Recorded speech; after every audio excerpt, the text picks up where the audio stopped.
Hello everybody and welcome to Shut Up and Sit Down teaches Dead of Winter and also Dead of Winter the Long Night, and also talks about both of those boxes. And if you want to hear us talk about the expansion and which box you should buy, because you should buy one of them because they're really good, there's going to be a button or a link right here that you can click on and go to and just jump forward in this video. Skip the rules explanation, maybe you don't need that.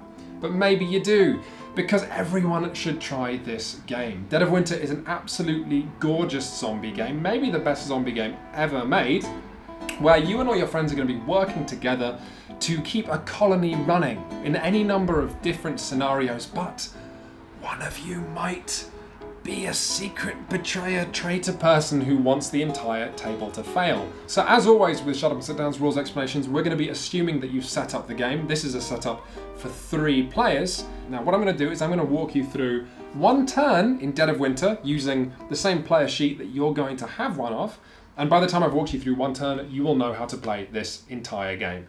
It looks really complicated, but honestly it's not. Don't worry, don't freak out. The only worrying you should be doing is about zombies and which of your friends wants you to die. Just as an aside, if you're wondering why this video is being taught to you by Bruce Willis from The Fifth Element, you can't see Matt. Matt is running the camera but is completely nude. It's very hot! You're making it hotter, baby. The first thing you're going to be doing in a turn is revealing a crisis, because there's a crisis on every single turn of Dead of Winter.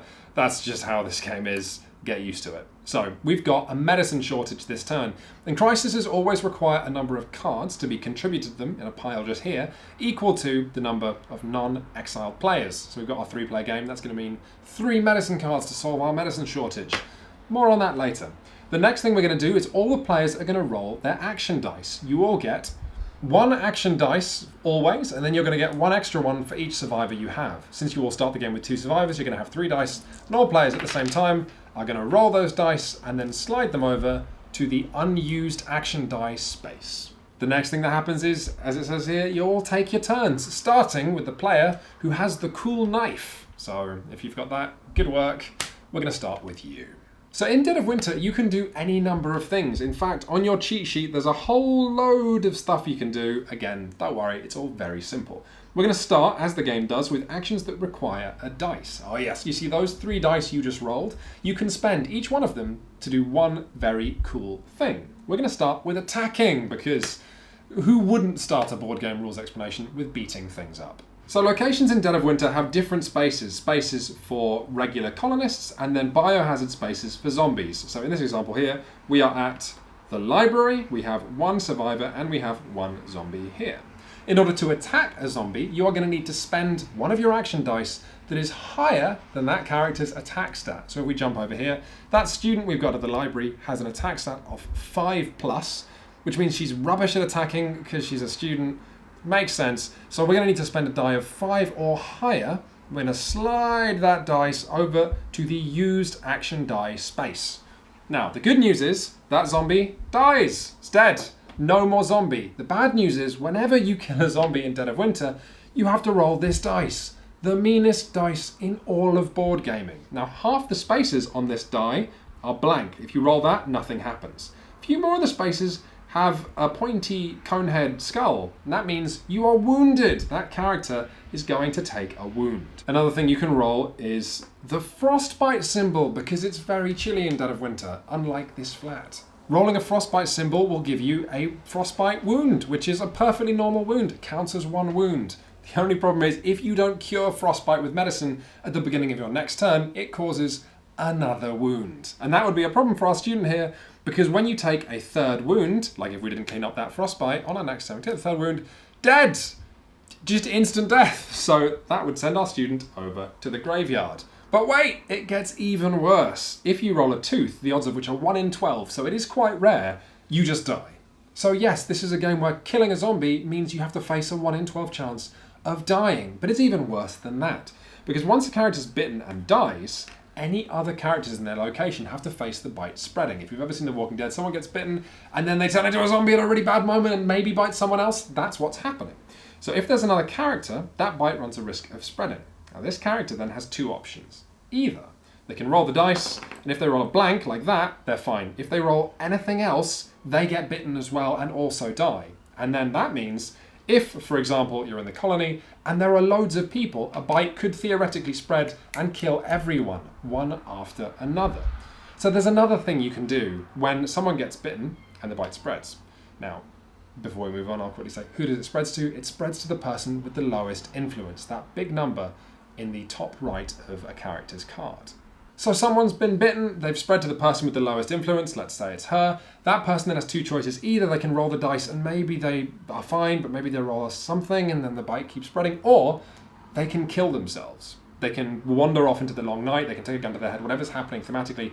Their character also dies, but the bite then stops. So you can take one for the team, or you can quite literally roll the dice. It's completely up to you. You can also beat up other survivors if, for example, well, there's all kinds of horrible reasons you do that. If you're in the same location, you do it in exactly the same way. You take one of your dice that's higher than the attack stat, you slide it over to the used action dice space, but attacking survivors is harder than attacking zombies. You then take a dice, and you're going to roll it, and you need to get underneath the person you're attacking's attack stat.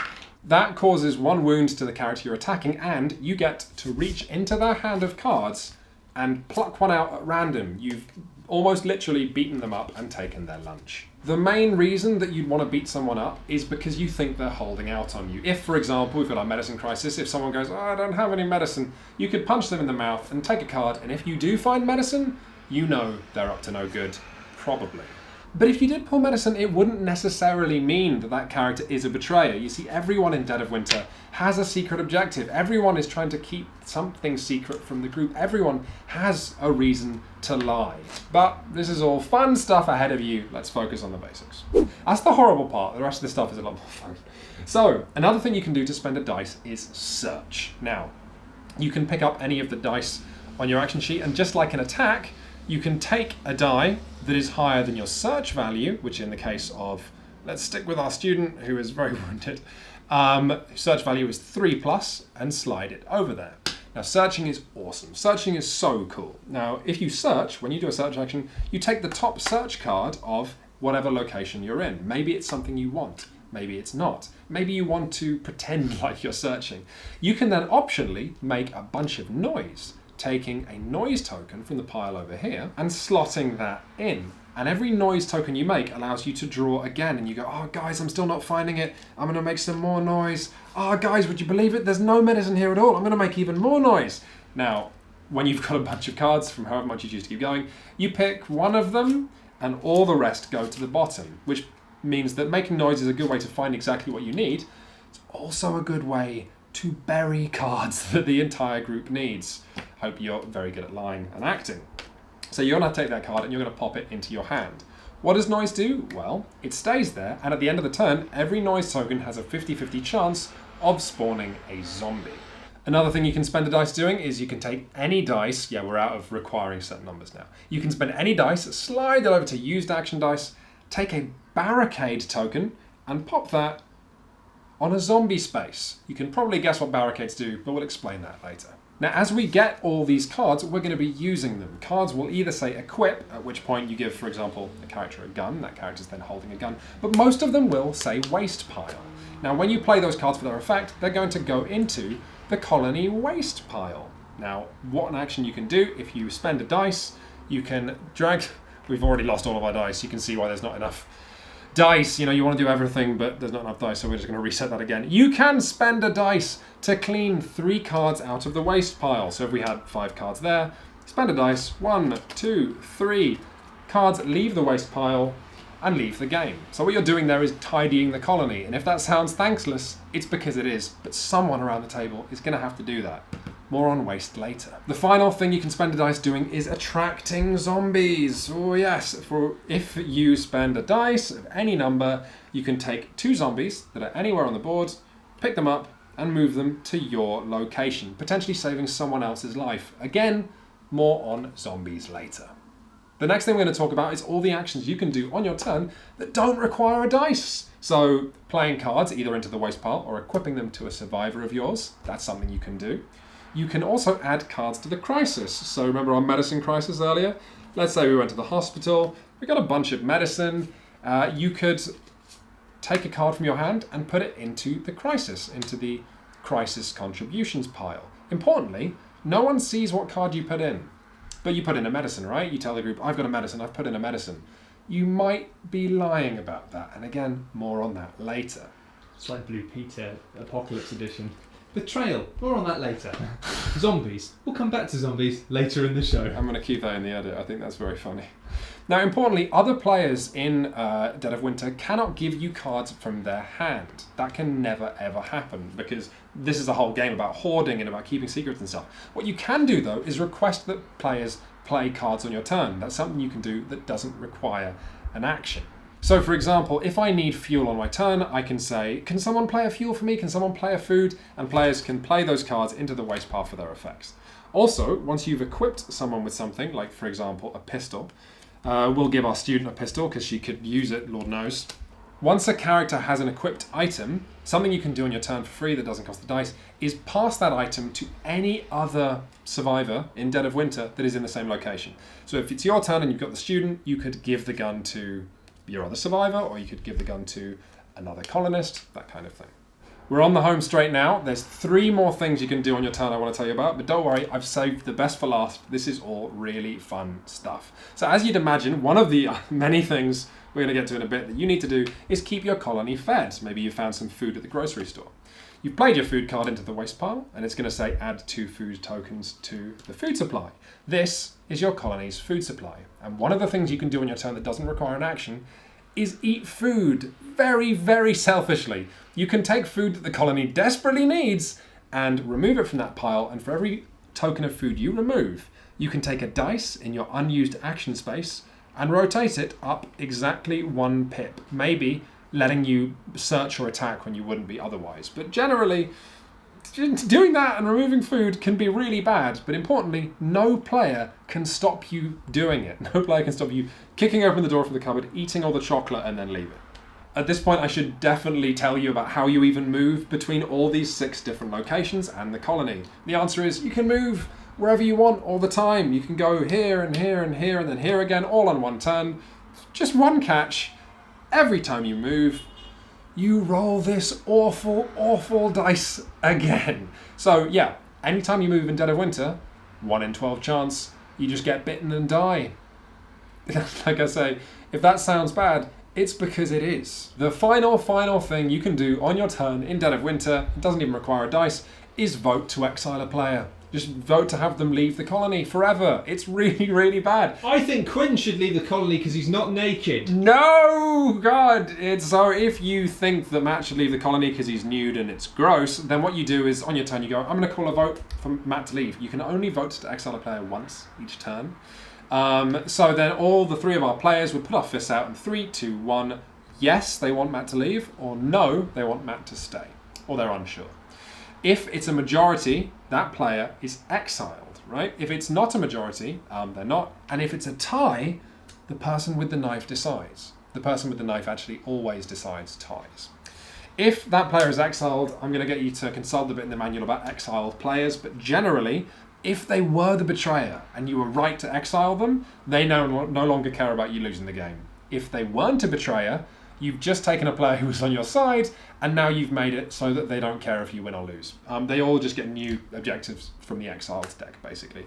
But the one thing that is true is once a player is exiled, they play the game of Dead of Winter exclusively on these locations. They can never go back to the colony board again. The final thing I'm going to say about your turn relates to maybe Dead of Winter's most famous feature, which is this, the Crossroads deck. When you are taking your turn and moving your dice and moving survivors in Dead of Winter, the player to your right draws a Crossroads card and then looks at it. In the case of this, we've got, and they're going to skim read the first sentence, which says, if the player to your left controls a non-exiled survivor at the grocery store and there are 3 helpless survivor tokens at the colony, this happens. And what we've got here is a story where that player has a choice, a crossroads, where are they going to risk stealing toys from the grocery store for the helpless survivors back at the colony? And these choices they're always tense and they have great effects and they're just lovely. Most of the time, though, they won't trigger. You'll take your whole time without that player to your right, triggering the Crossroads cards, but it will hang over your head like a sword of Damocles.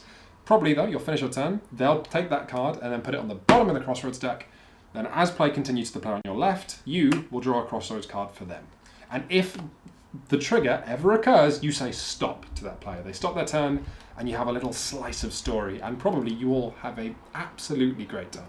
So that's how you play Dead of Winter. The last thing I'm going to tell you about is what happens after each player has taken one turn, which is you enter the colony phase. It's all the upkeep, and as soon as I've explained this to you, the whole game will make sense, I promise.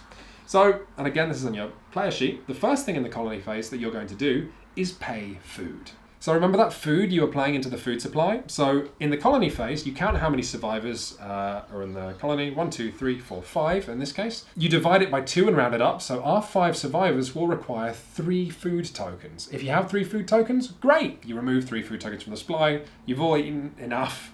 It's okay. If you don't have enough food though, you don't remove any tokens. You then place 1 starvation token in the food supply area. And then you drop camp morale by however many starvation tokens you've got. So the first time you starve, it's going to go down by 1. Second time you starve, it's going to go down by 2, and so on. And if you ever hit 0 morale, you lose the game. Okay?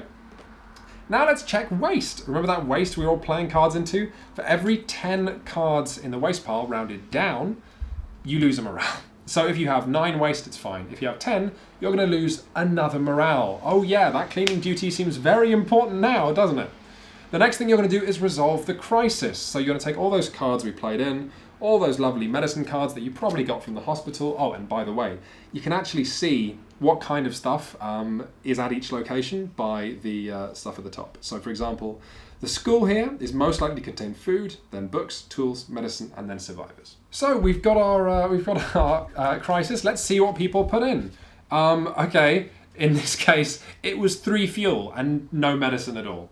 That would be ridiculous, but it's also not outside the realm of possibility. You see, while it's likely that players put nothing but medicine in there, betrayers or players who just think they can't afford to give up any medicine might put other things into the colony deck. And every card you put in that is not of the type, so for example, here we want medicine, but we put in 3 fuel, is -1. So that, our final score, when we needed 3, our score would be -3. So we would be 6 off the target. Then awful stuff will happen depending on the crisis. Importantly, you are going to need to shuffle those crisis contribution cards before you turn them over. You'll need to shuffle them good, because obviously if you don't shuffle them and you flip, I can go, why is there fuel here? You were the last person to put an item down, this is yours.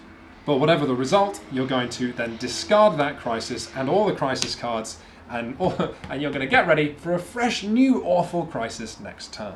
The next thing you're going to do is add zombies, and this is nice and simple because you're going to add 1 zombie for every person anywhere. Oh yes, they would like to eat you and they're coming to you. So our character over here in the grocery, she's going to get a zombie there. Our 5 survivors in the colony here, that's going to produce 5 zombies in the colony. The colony is a bit weird though, because as you can see, it has 1, 2, 3, 4, 5, 6 places to put zombies.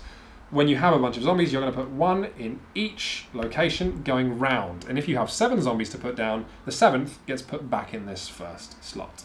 Now, zombies being placed in locations and zombies in general have no effect. They do nothing.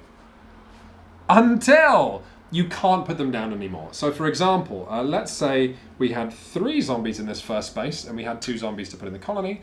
We would try to put a zombie in this space, but there wouldn't be room. And what that means is the zombie is eliminated, and so is the survivor with the lowest influence. Oh yeah, again, instant death. It's not a bite, so you don't need to roll that dice, but that character is just dead. If you do have helpless survivor tokens in the colony, survivors that can't move around or help themselves, they die last. So characters will die fighting and protecting the innocent survivors before the survivors themselves die. Which takes us to barricades. Do you remember we barricaded that slot ages ago? When you go to put a zombie in one of those slots you've barricaded, for a start, if there's room, the zombie will always get put in the room. But if you then go to put another zombie in there, instead of the zombie appearing, the barricade is destroyed, and so is the zombie. If you're playing Dead of Winter the Long Night, you also might be very lucky and get the chance to place an explosive trap down, which acts exactly like a barricade, but when you try and put a zombie on that space, all the zombies die and the explosive barricade is removed. Placing zombies is also when you're going to resolve all these noise tokens. First, you're going to place 1 zombie for every character on the board, wherever they are. Then, you're going to take each noise token and flip it like a coin. And for every noise token that ends up showing the exclamation side, you're going to place a zombie, and then you're going to remove all those noise tokens. So staying somewhere noisy might kill you, or you might be fine. The final things you're going to do is check if you've won the game. Oh yeah, I should have said how you win.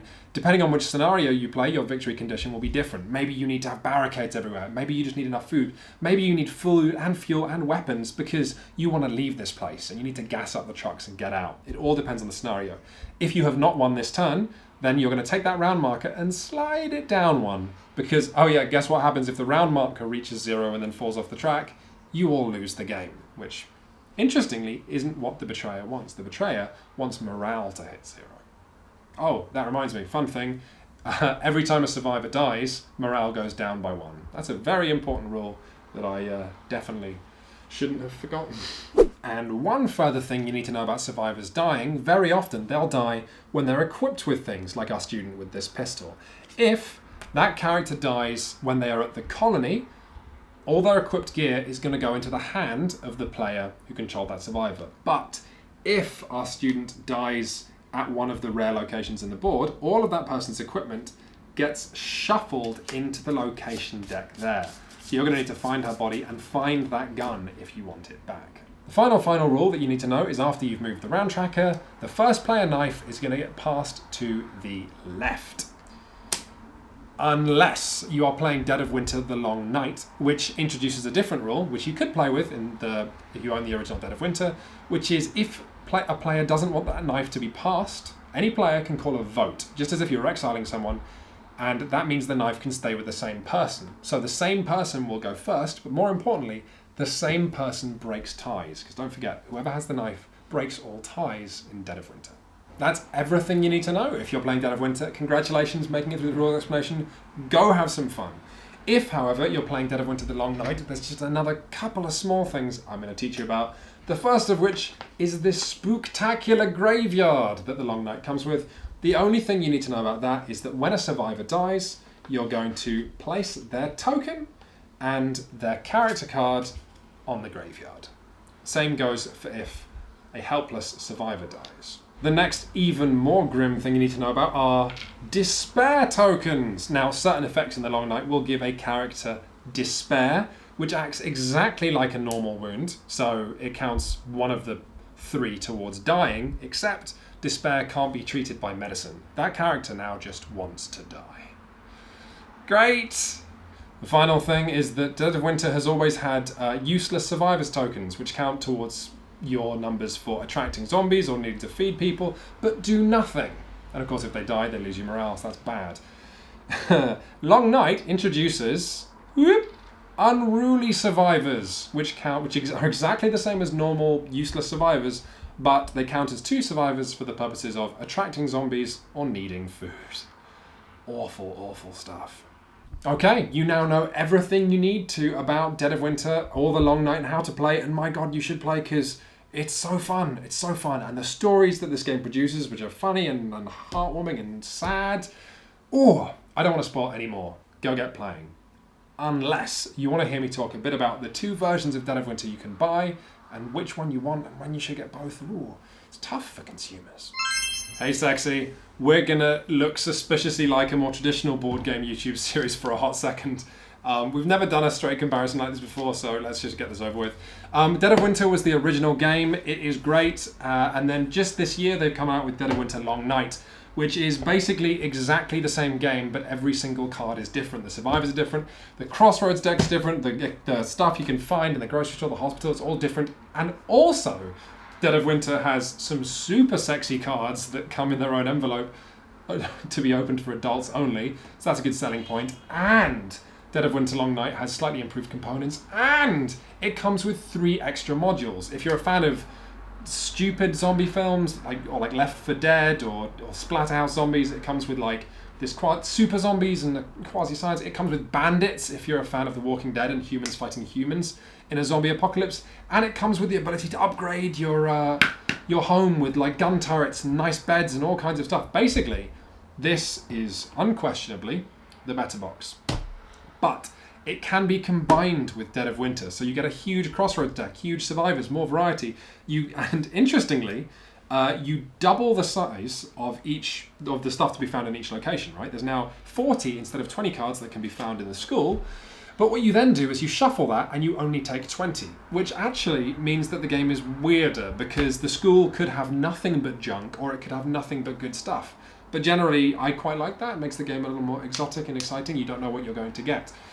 But as far as what to buy, here's my shtick. If you don't own either of these games, buy The Long Night. It's better. It's more generous. If you own Dead of Winter, you could probably get away with buying The Long Night and just having a super Dead of Winter, and that's all really exciting. But if you own The Long Night by itself, I don't know if I could justify buying the original Dead of Winter unless you're a super fan of this game, because this box is now slightly worse value for money, and it's like it's all slightly more uninteresting and drab stuff. So it's more difficult to say, hey, you could spend a lot of money on an expansion for this game that'll make it not that much better. So yes, there you go. That's me being a buyer's guide for once. How did that feel? That felt kind of dirty. Ah, it's all right. Take your clothes off. Thanks for watching, everybody.